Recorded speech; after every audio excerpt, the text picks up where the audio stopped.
এই যে দেখেন আমি হাতের ভিতরে আহারে টিস্যু দিয়া কাফনের মতো একটা দৃশ্য বানায় ফেললাম।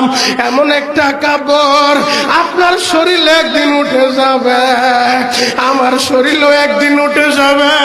ও চেয়ারম্যান ভাইরা, ও মেম্বার ভাইরা, ও নেতা ভাইরা, ও আলেম ভাইরা, এখন কাঁদতে বলছি শুধু কাঁদবা।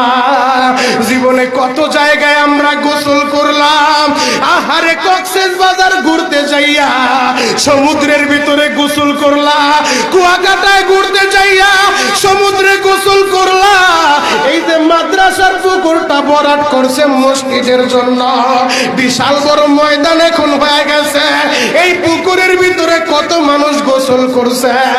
আবার পিছনে একটা বিরাট পুকুর হয়ে গেছে, ওই পুকুরে কত মানুষ গোসল করবে।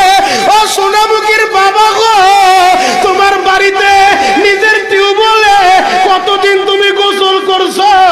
তোমার বাড়িতে দামি একটা গোসলখানা বানাইছো, বিদেশি ঝর্ণা লাগাইছো, ওই ঝর্ণার পানি দিয়ে তুমি আর আমি গোসল করি। এমন একটা দিন তোমারও আসবে, এমন একটা দিন আমারও আসবে।